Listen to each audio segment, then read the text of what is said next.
So easy मनी अर्निंगचे काही tools आहेत का मॅनिफेस्टेशनमध्ये? जेव्हा आपण एखादं काम स्वतःच्या मनापासून करतो किंवा कामावर प्रेम करायला लागतो, जे करतो त्याच्यावर प्रेम करतो किंवा आपण ज्याच्यासाठी बनलो आहोत ते आपल्याला समजतं, तर जेव्हा आपण आपलं काम मनापासून करतो ना, तेव्हा एनर्जी अशी फ्लो होत असते की तुम्ही जे बोलाल ते खरं होतं. सो युनिवर्स आपल्या लाईफमध्ये कधी रोल प्ले करते? पैसा आपल्याकडे अट्रॅक्ट करून देण्यासाठी काय काय साधनं आपण वापरू शकतो? सो द्यायचा प्रयत्न करायचा आपल्याकडे जे चांगलं आहे ते, आणि त्यामुळे आपल्याला हवं ते आपोआप मिळायला लागतं. अल्टिमेटली पैसा मिळायला लागतो आणि पैशाने आपल्याला हवं ते घेता पण येतं. इन जनरल पीपल्सला मेडिटेट होतच नाही, तर सर्वसामान्य जनतेने मेडिटेशन कसं करावं किंवा का करावं? मेडिटेशनचं महत्त्व. सो सायलेन्स हा आपल्या आयुष्यात खूप महत्त्वाचा आहे. जेव्हा आपण सायलेंट मोडला जातो तेव्हा आपण सेल्फ ॲक्टिव्ह होतो, आपल्या आतलं मन ॲक्टिव्ह होतं, आपल्या आतमध्ये आपण शिरतो. जेवढ्या आत शिरू तेवढा बाहेर तुमचा प्रगल्भता वाढते किंवा बाहेरचा ऑरा वाढतो किंवा बाहेरच्या गोष्टी चांगल्या व्हायला लागतात. की स्वतःचीच नजर काढणे. आता नजर लागणं न लागणं हा प्रत्येकाचा क्रायटेरिया माइंडसेटवर आहे, परंतु जर खरोखर नजर लागली असेल तर ती कशी काढावी आणि का लागते नजर?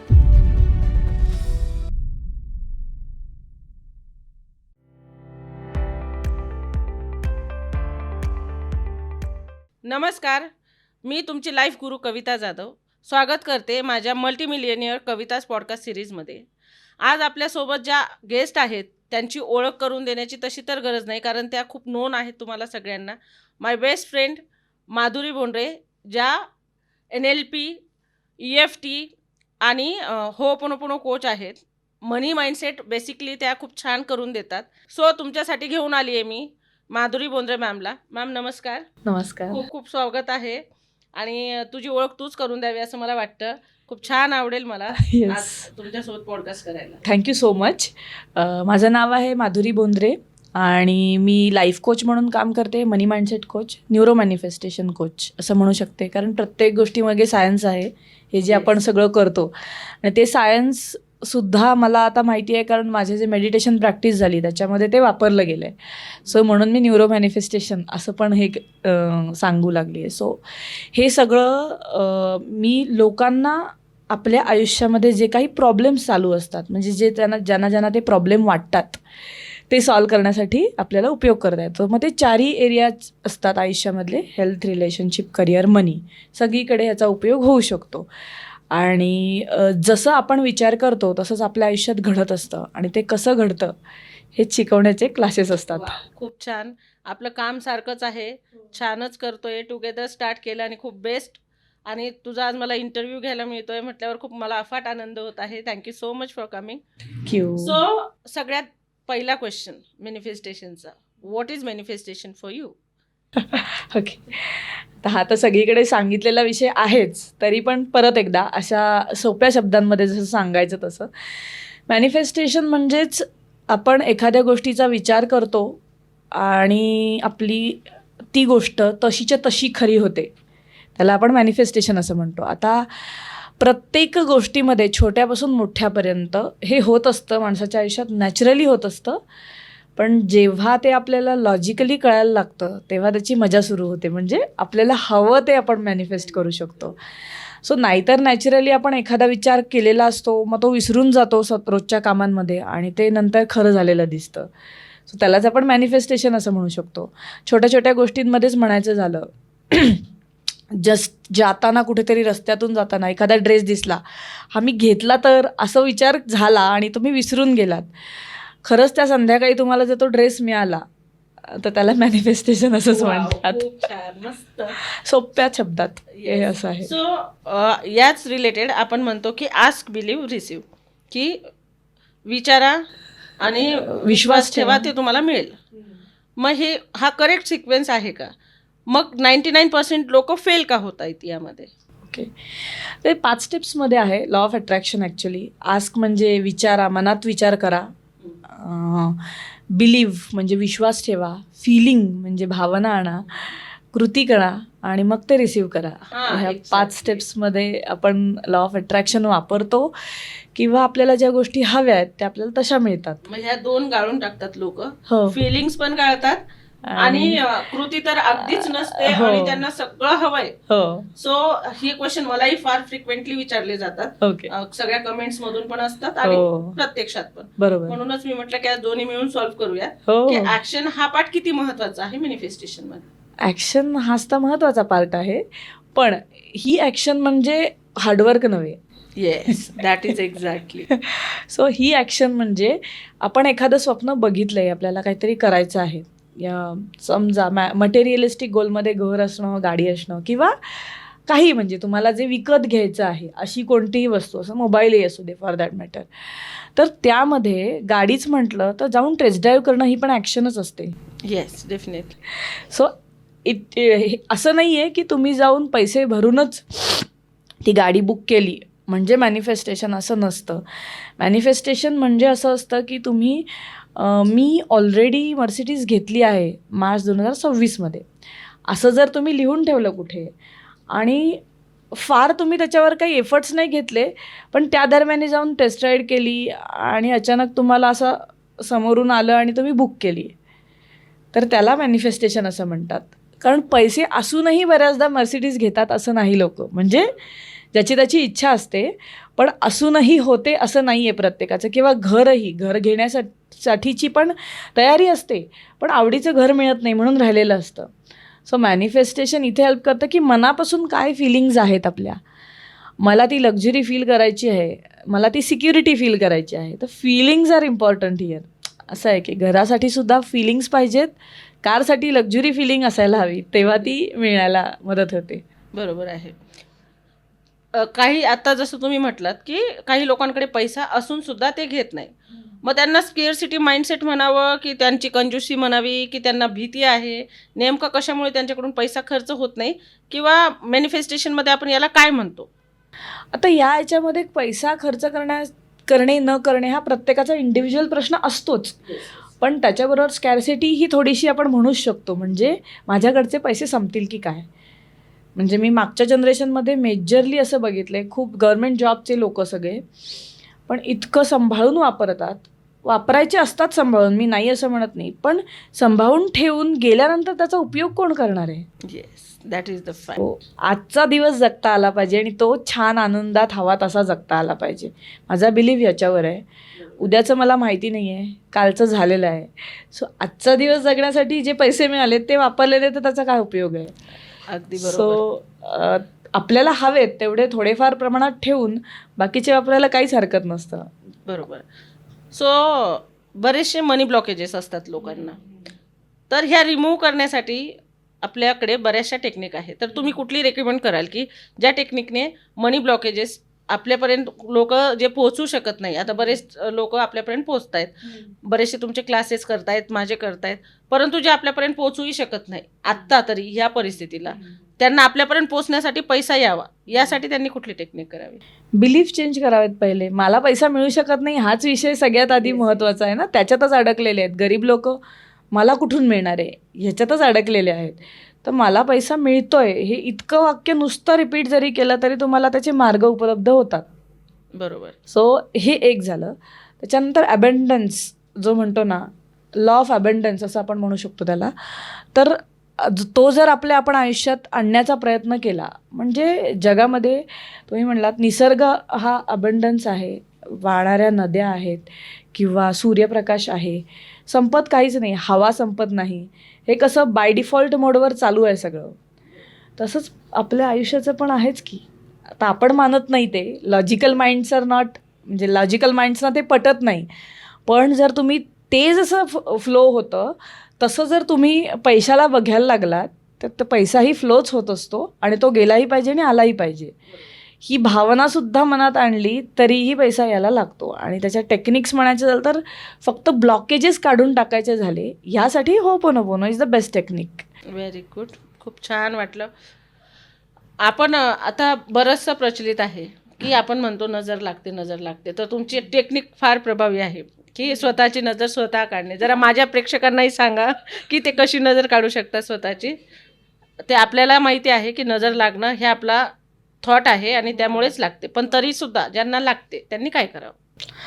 आता पहिलं तर माइंडसेट, सगळ्या गोष्टी जगामध्ये माइंडसेटनी झाल्या आहेत. आता तुम्हाला कोणीतरी, आपण इन जनरल सोसायटीमध्ये जगतो, वेगवेगळी लोकं आपल्या आजूबाजूनी असतात, कोणीतरी काहीतरी बोललं आणि ते आपण मनावर घेतलं आणि ते मनावर घेतलं की तशाच प्रमाणे गोष्टी घडायला सुरुवात होतात.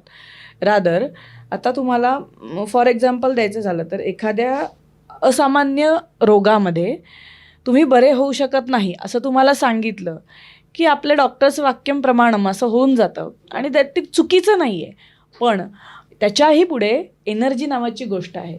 कारण देव असं म्हणायचं झालं, ते काम जेव्हा मनापासून करतं ना तेव्हा देव मिळतो. नुसते डॉक्टर झालं म्हणजे देव नाही आहे.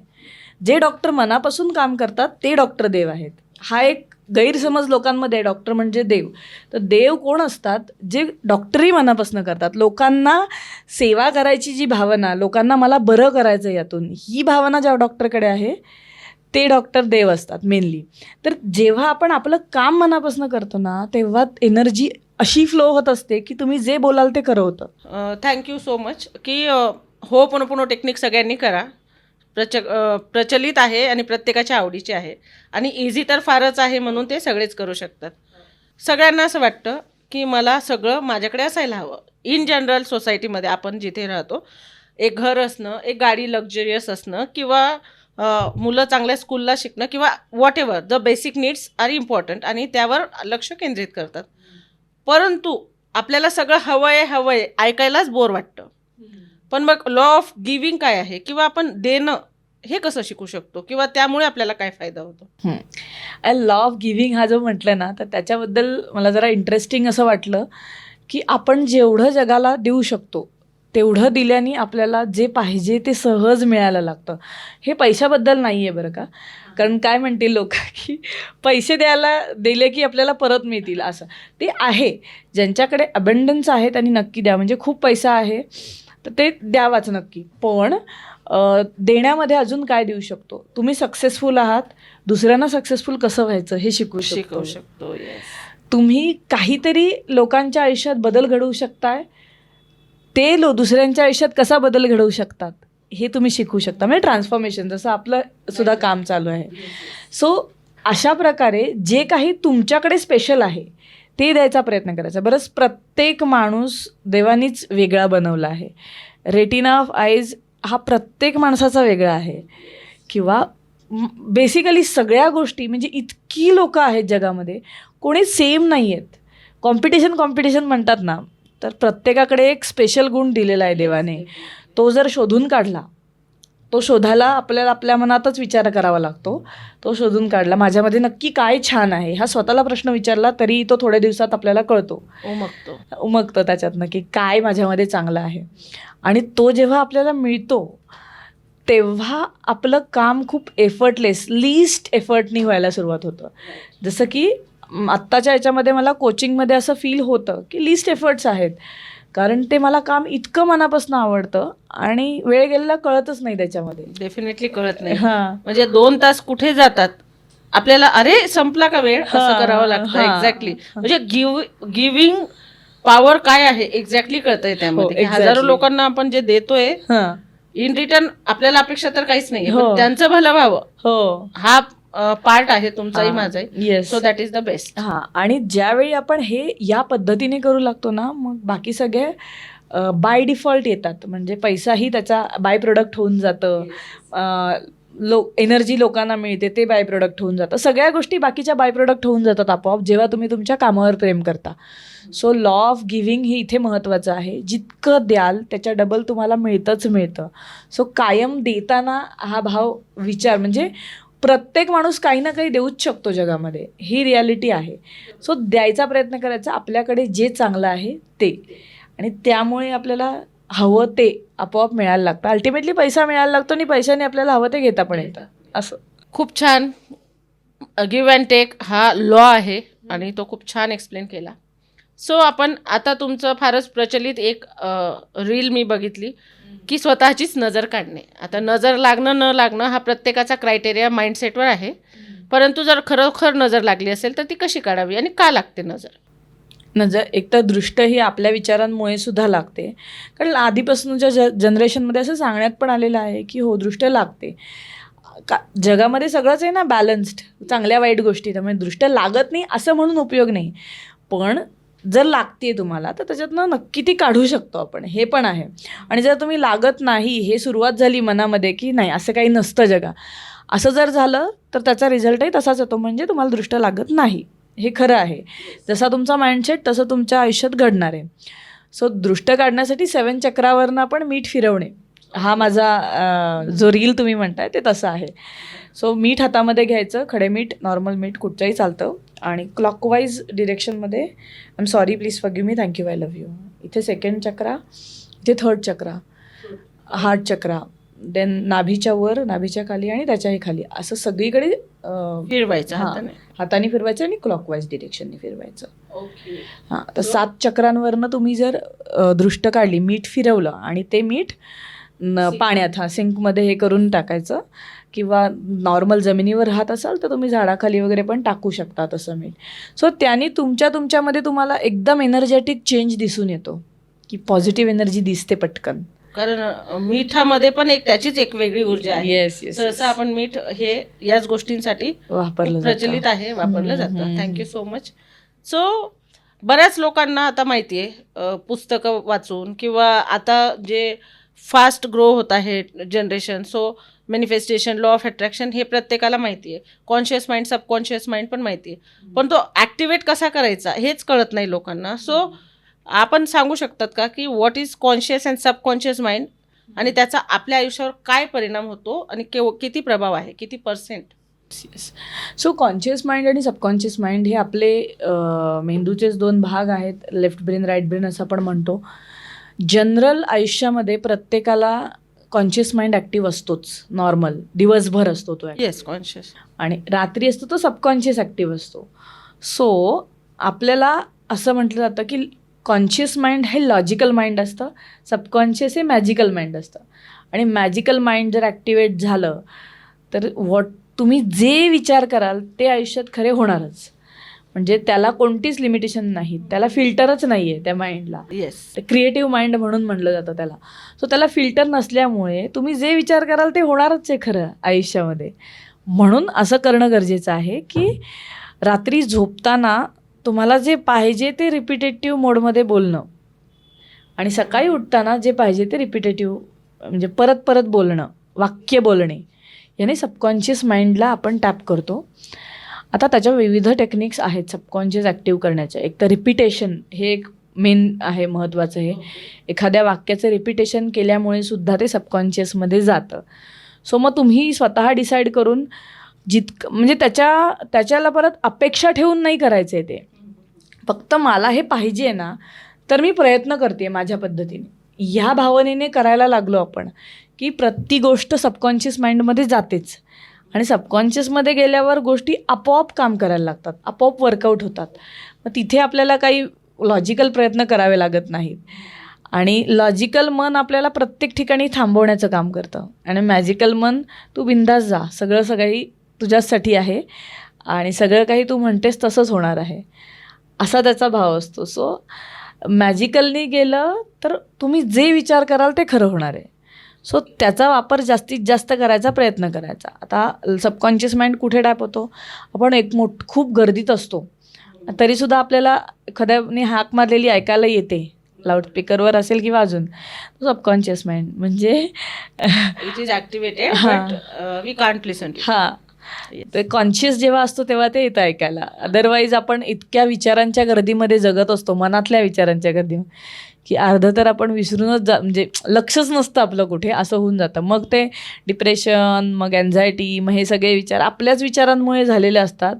फक्त माझ्या आयुष्यात खूप प्रॉब्लेम आहेत, हा विचार लोकांच्या मनात सतत येत राहतो. त्याच्यामुळे हेल्थ विषयी पण खूप लोक सजग नाहीयेत, किंवा हेल्थ पण मॅनिफेस्टेशनने किंवा लॉ ऑफ अट्रॅक्शनने आपण इम्प्रूव्ह करू शकतो. हो, किंवा म्हणजे काय अशा मेथड्स आहेत ज्या आपण वापरू शकतो की आपलं शरीर नीट राहावं, कारण सगळ्यात मोठी संपत्ती तर शरीरच आहे, आणि आता सगळ्यात जास्त सॅक्रिफाईस तेच होत आहे. स्वप्न पूर्ण होत आहेत पण शरीर सॅक्रिफाईस होत आहे.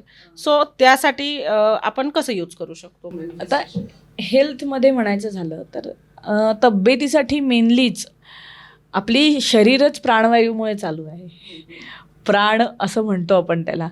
सो श्वास मेनली. तर आपले श्वास किती येत आहेत ते बघा.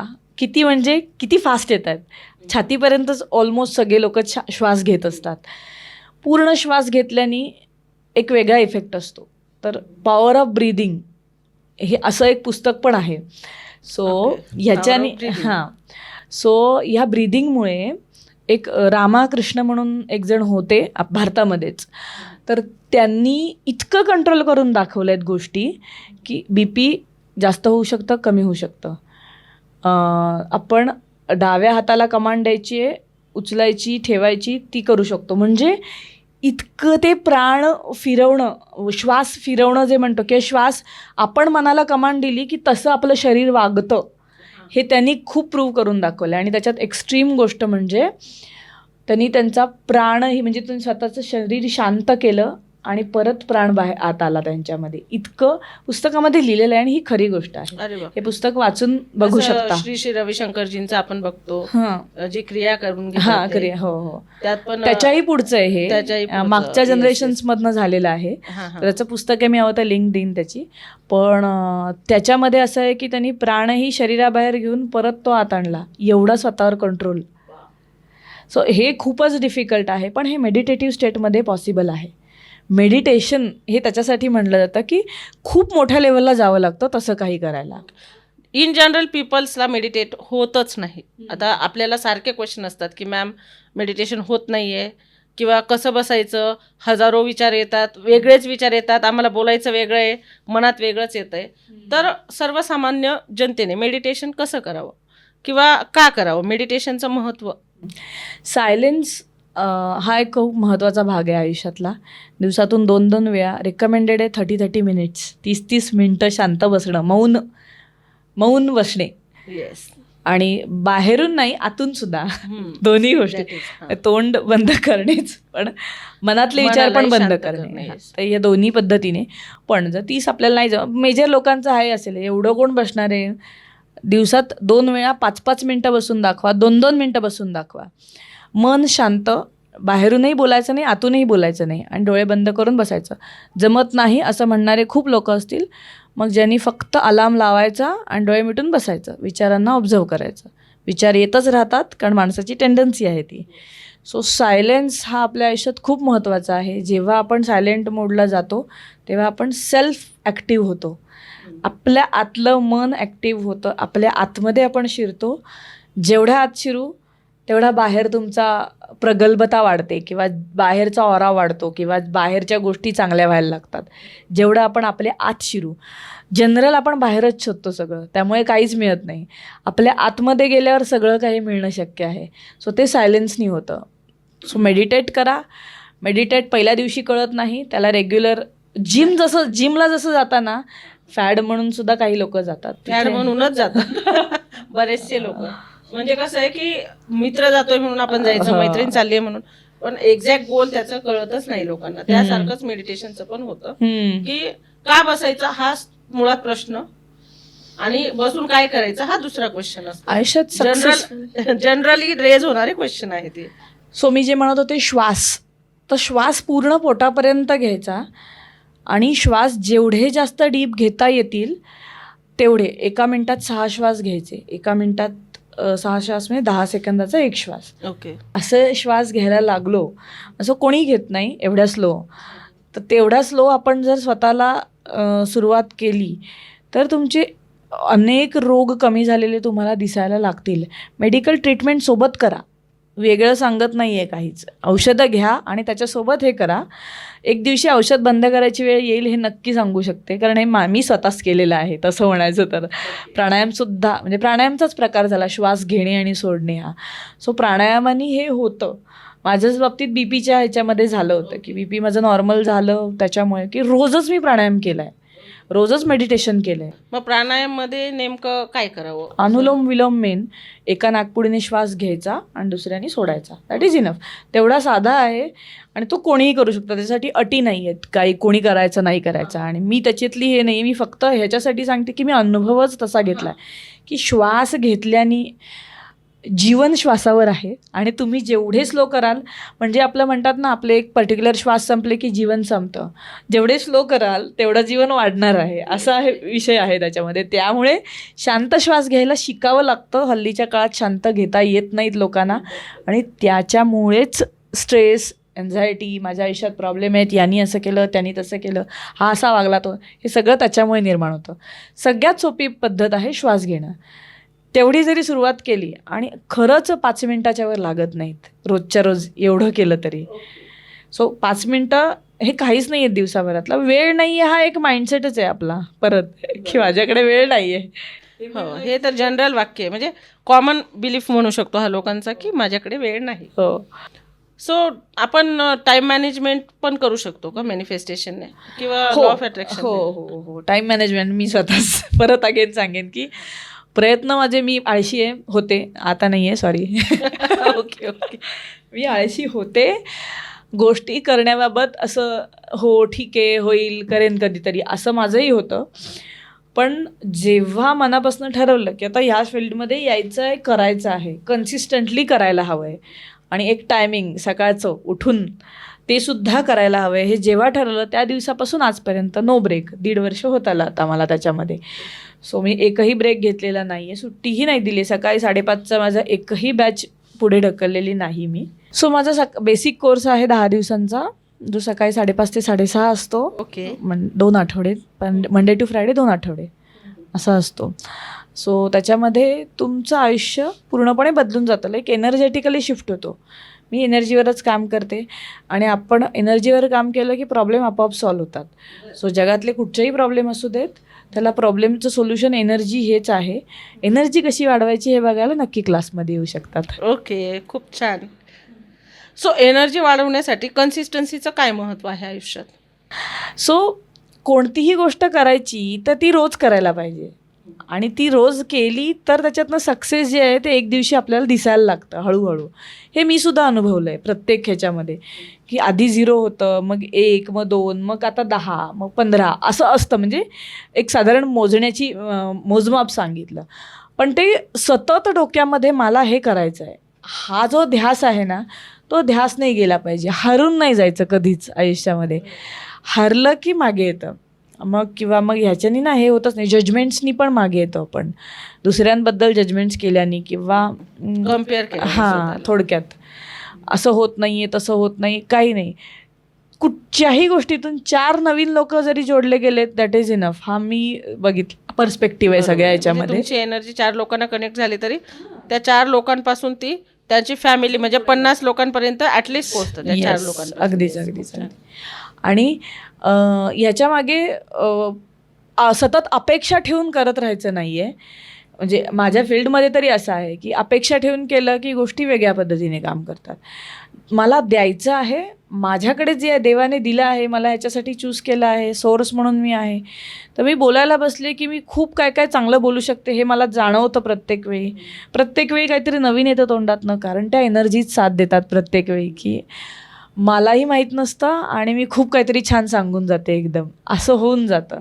सो तेच आहे ते, जर माझ्याकडे ती गोष्ट आहे तर ती मी जगापर्यंत पोचवली पाहिजे आणि ही जबाबदारी जर मी घेतली तर मग प्रत्येक वेळी त्याच्यासाठी पैसा हे असू शकत नाही रिझन. पण पैशाशिवाय गोष्टी करण्याला पण अर्थ नाही, हेही मला तितकंच जाणवून आलं आहे, की मग त्याची किंमतच राहत नाही. त्या काय असंच शिकवतात, असं होऊन जातं. म्हणून मी फ्री पण नाही हे करत. तुम्ही मॅनिफेस्ट करा, तुम्ही मागून करा, पण करा.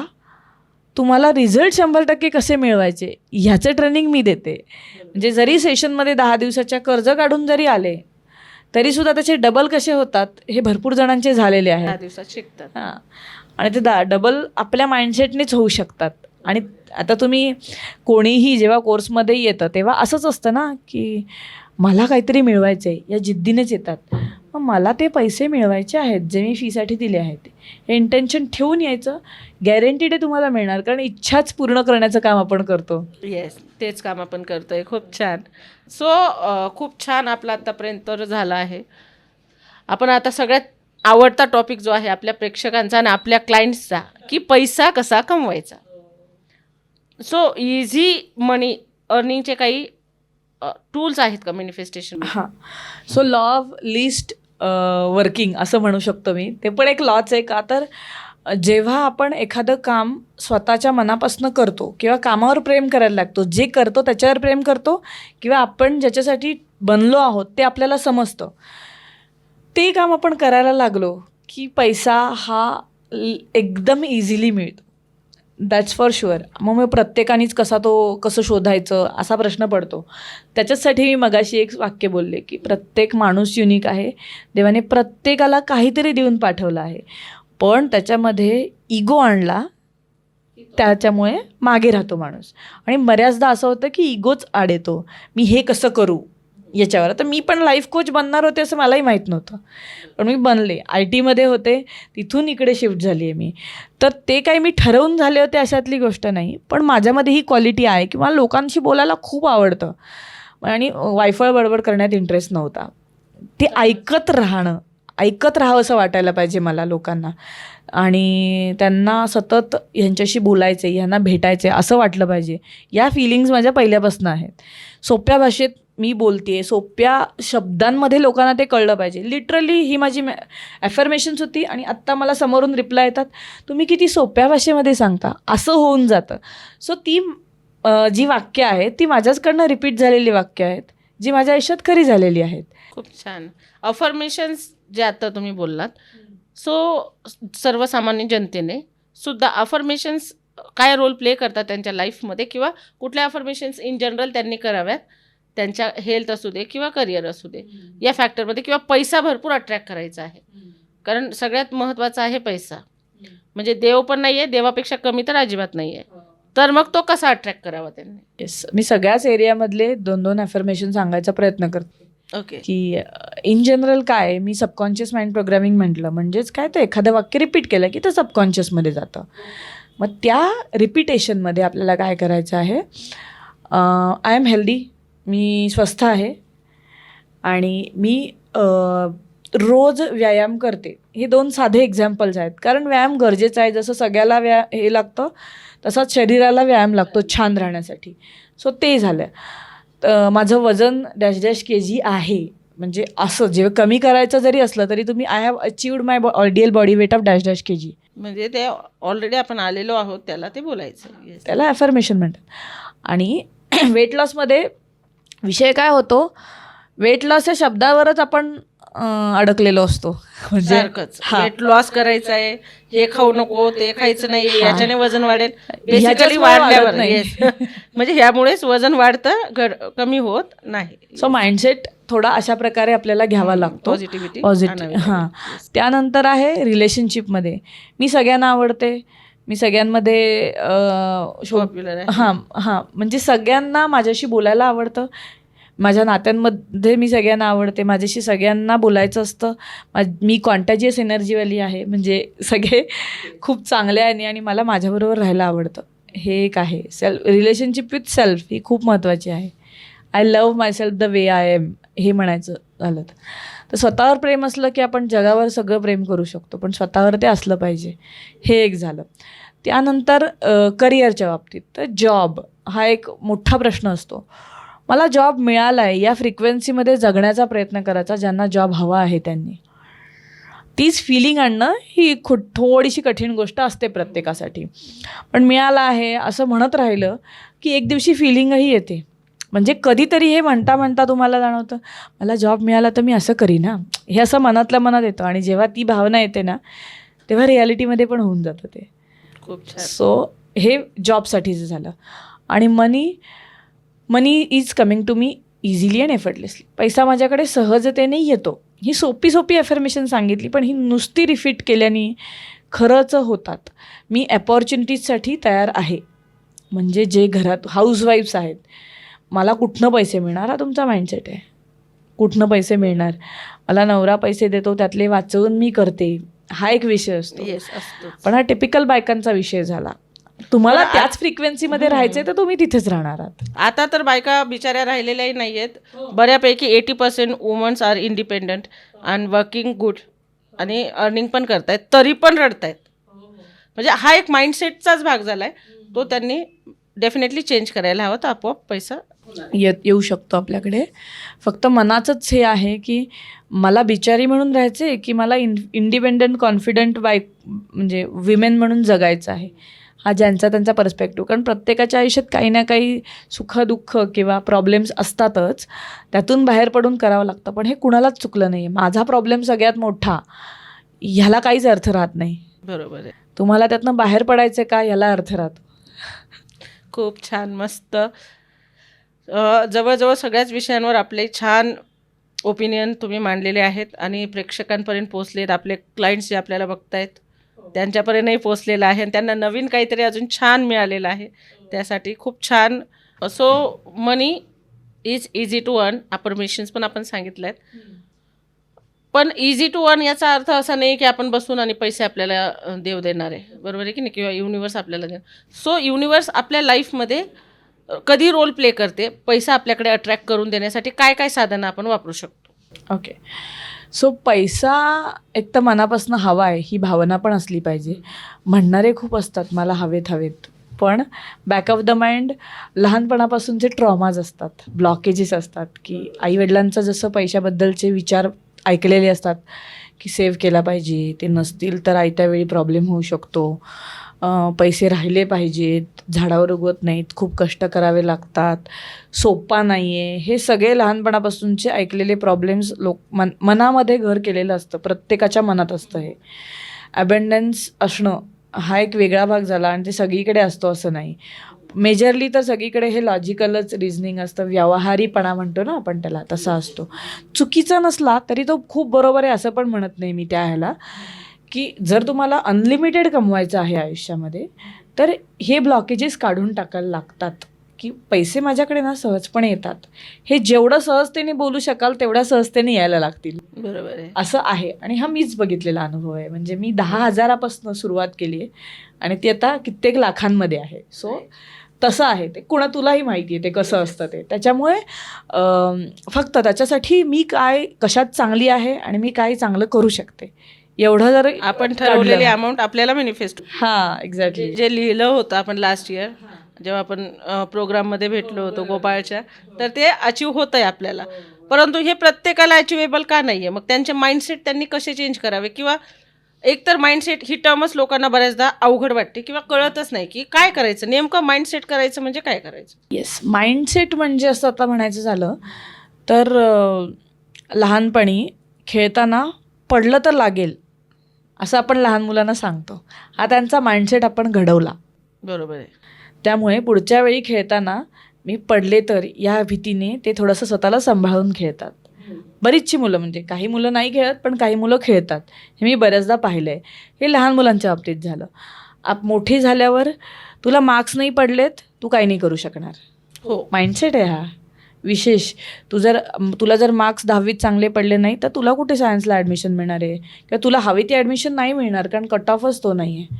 हा तुम्ही माइंडसेट करून दिला की माइंड ब्लॉक होतो या विचारांनी, की आता मला मिळणारच नाही, ह्याच्यामध्ये जातात. ह्यातनंही मी बाहेर आलेली आहे, कारण मलाच स्वतःला कमी पडले होते मार्क्स, पण मी इंजिनियर झाले होते. त्यामुळे मी हुशार होते, मला माहिती होतं. पण फक्त मार्क्स सगळं आयुष्य ठरवतात का? तर नाही ठरवू शकत. मार्क्स महत्त्वाचे नक्की असतात, पण त्याच्याने आपलं आयुष्य नाही ठरत, हे मला म्हणायचं आहे. माइंडसेटनी आयुष्य ठरतं. आयुष्याचा पर्पजच आहे आनंदी जगणं, आणि आपण आनंदी जगण्यासाठी बाकी सगळं करतो, फक्त आनंदी जगत नाही. म्हणजे बाकी सगळे स्ट्रेस टेन्शन्स किंवा जे काही आयुष्यामध्ये गोष्टी आहेत, हा असा वागला तो तसा वागला, हे सगळं घेतो, पण आनंदी जगणंच विसरून जातो. हसणं, केमिकल्स रिलीज होतात हसण्यानी, सगळं सायन्स आहे. पण हसायला आता पैसे पडल्यासारखे तोंड पडलेली असतात लोकांची. Yes, definitely. सो हसणं ही एक खूप मोठी गोष्ट आहे, आणि ज्यांना ती नॅचरली आहे त्याच्यासारखा सुखी माणूस नाही. ते एक प्रयोग केलेला सांगते. जनरल एका माणसाला ऑटो इम्युन डिसीज होता, इम्युनिटीचा प्रॉब्लेम. तर त्याला 40 गोळ्या घ्यायला लागल्या. 40 गोळ्या. सो त्या गोळ्यांमध्ये त्यांनी प्रयोग काय केला की एक्स्ट्रीम अतिविचार केल्याने हे झालं आहे, तर एक्स्ट्रीम हसल्याने काय होतं, म्हणजे पॉझिटिव्ह गोष्ट केल्याने काय होतं आहे हे त्यांनी कुठेतरी वाचलं आणि करून बघायचा प्रयत्न केला. सो त्यांनी व्हिडिओ लावले आणि 10 मिनटं खळखळून हसला, पोट दुखेपर्यंत डोळ्यातनं पाणी येईपर्यंत असला, त्याच्या पुढे 2 तास त्याला शांत झोप लागली होती आणि त्याला त्या गोळ्या घ्याव्या लागल्या नाहीत. एवढी केमिकल्स आपल्या ह्याच्यामध्ये रिलीज होतात जी आपल्या शरीरासाठी चांगली असतात, जे 10 मिनिटाच्या खळखळून असण्याने होतं. सो ही एक वेगळी पद्धत झाली हेल्थ चांगली करण्याची. पण मोटिवेशनल आहे ना.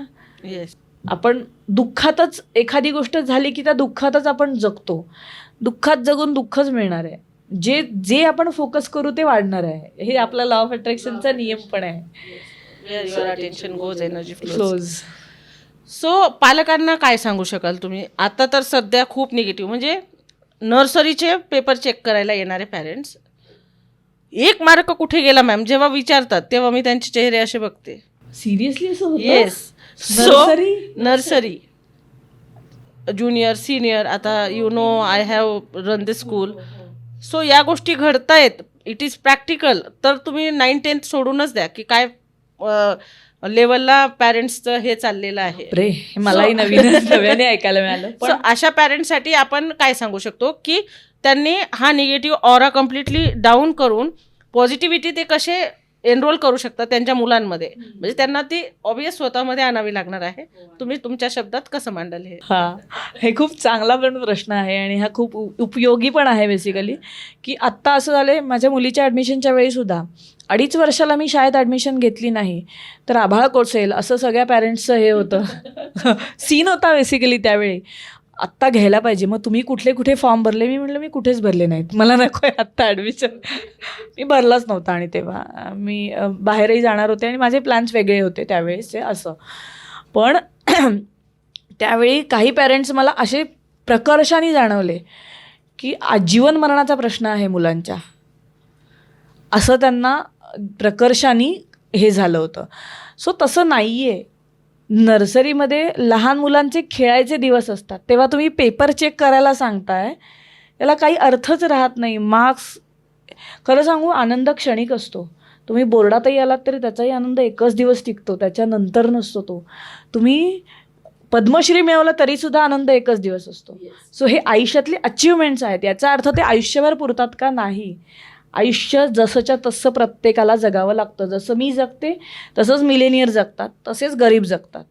म्हणजे काय, खाणं पिणं झोपणं रोजचे विधी करणं हे कुणालाही चुकलं नाही आहे. फक्त लक्झरीमध्ये बदल फरक होतो. पडतो, घरात बाकी फरक, काय? गाडीमध्ये फरक, हां. बस विचारांमध्ये आणला तर तर तो असतो. खरा फरक आहे. आहे. सो हा सगळ्यांना कळला हां, पाहिजे. बरोबर, अगदीच. पॅरेंट्सने या गोष्टीकडे लक्ष द्यायला जातीने पाहिजे. लक्ष देणं गरजेचं आहे. हो. नाहीतर पुढची पिढी, हा मुलांना पण आता सध्या ना फोनचं प्रमाण खूप वाढलंय हो. आणि हे पॅरेंट्सने लावलेलं आहे. हो, कारण We आपण are वेळ the नाही parents. दिला. Yes, आपण वेळ पण देत नाहीयेत आणि बाळ रडायला लागलं ना की 9 महिन्याच्या बाळाला आयफोन दाखवतो. हो, सो खरंय. दिस इज व्हेरी रॉंग, बट हे होत आहे. रॉंग अँड राईट आपण न म्हणलेलं बरं. पण इथे काय माहिती आहे का, ह्या सिच्युएशनमध्ये आपल्याला काय करायला पाहिजे, तर जे लहान मुलांना मोबाईल दाखवले जात आहेत, एकतर आपण वेळ दिला, वेगवेगळ्या ॲक्टिव्हिटीज दिल्या, त्याच्यामध्ये मुलं रमतात.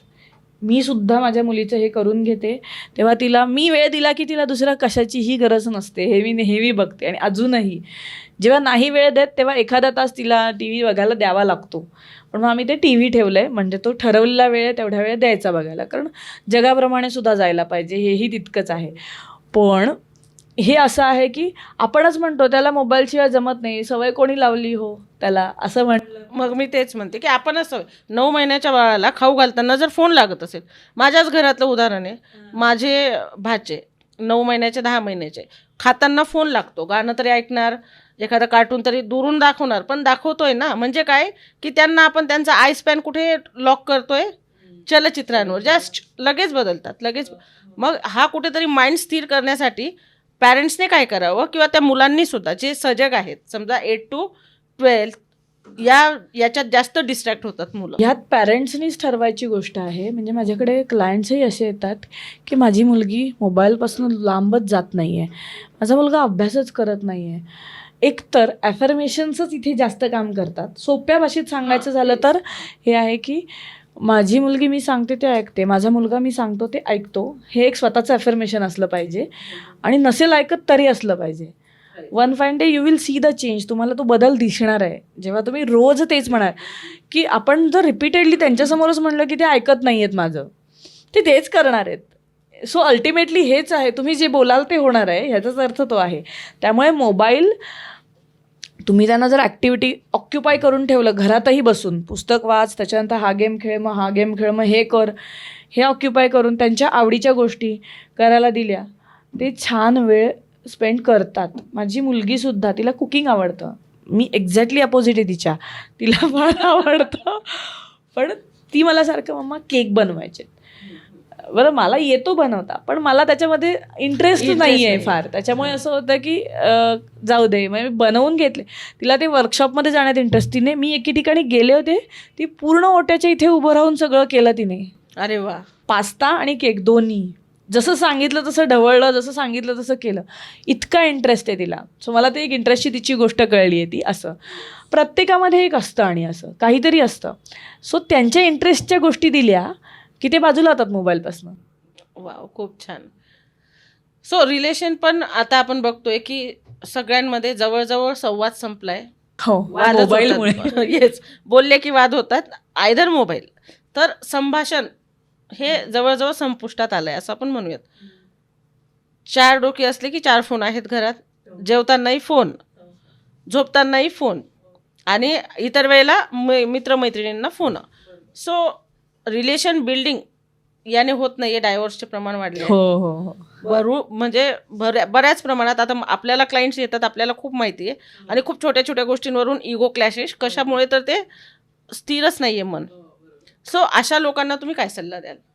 तर एकतर लग्नसंस्था ही अशी आहे की एकमेकांना समजून घेतल्याशिवाय तिथे जमणारच नाही आहे. बरोबर आहे. एक जण पुढे, एक जण मागे, किंवा समसमान असंही असू शकतं. काय, प्रत्येक ठिकाणी वेगळं राहतं त्याचं प्रमाण. सो हे असंच आहे. वर्ष जशी जायला लागतात तेवढ्या जास्त आपण त्या डीपमध्ये जायला लागतो, किंवा तेवढ्या जास्त आपण त्याच्यामध्ये रमायला लागतो. गोष्टी बदलत जातात आपल्या आयुष्यामध्ये. तर इथे समजून घेण्याकरता आपल्याला समोरच्याची भाषा समजणं गरजेचं आहे. त्याच्यामध्ये 5 प्रकारच्या भाषा असतात. 5 लव्ह लँग्वेजेस असं मी म्हणते. गॅरी चॅपमॅनचं एक पुस्तक आहे, त्याच्यामध्ये हे आहे. पण त्याच्यामध्ये कसं समजून घ्यायचं, तर आपण एखाद्याला तू हे कर असं सहज सांगतो, पण त्याला ते समजतच नाही आणि तो ते करत नाही. का? तर सांगण्याची भाषा वेगळी आहे तुमची. काही लोकांना सांगून नाही समजत. ती लँग्वेजेस काय आहेत त्या मी सांगते. काही जणांना प्रेम भावना ही आवडते, असायला पाहिजे असं वाटतं. काही जणांना फिजिकल टच हे असतं. काही जणांना प्रेम व्यक्त करणं हे एक्सपेक्टेड असतं.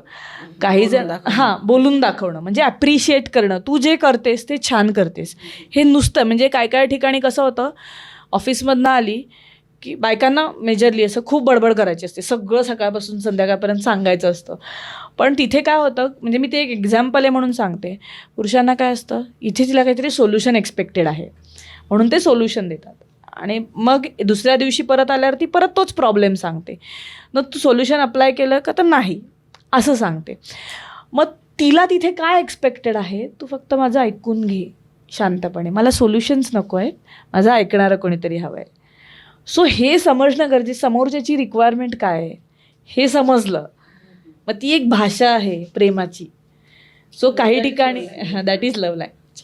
सो त्याच्यामध्ये काही लोकांना गिफ्टनीच समजतं, काही लोकांना शांतपणे ॲक्शननी समजतं. म्हणजे काहीच बोलत नाहीत पण काम करून मोकळे होतात सांगितलेलं, म्हणजे समोरच्या माणसाने. सो ह्या अशा भाषा आहेत, आणि ह्या प्रत्येकाकडे कुठे ना कुठे पद्धतीने आहेत. आणि जेव्हा डिवोर्सला येतात लोक, तेव्हा ह्या गोष्टी जर तुम्ही इम्प्लिमेंट म्हणजे वापरून बघितल्या, म्हणजे एकाला एक्सपेक्टेड असतं एक खूप काम करणारा नवरा आणि एक हाऊसवाईफ, घरातलं सगळं सांभाळणारी आणि प्लस जॉब करणारी बायको, असं दोन्ही. पण त्या नवऱ्याला सततच पुढे जायचं आहे आणि सगळे गोल्स अचीव करायचे आणि त्याने ते केलेत. पण तिला एक्सपेक्टेशन काय असतं, मला क्वालिटी टायमिंग हवं आहे. आणि पण काही वेळा पुरुषांना असं होतं की मला आत्ता अचीव करायचं आहे काहीतरी, त्याच्यासाठी वेळ नाही मिळणार. सो वेळ म्हणजे रोज काढायचं असतं का? होतं नाही, तो आठवड्यातून एक दिवस 20 मिनटं काढला तरी पुरतो. पण मी एवढं सगळं तुमच्यासाठी करतोय ना, मग तू हे गृहीत धरलं जातं इथे.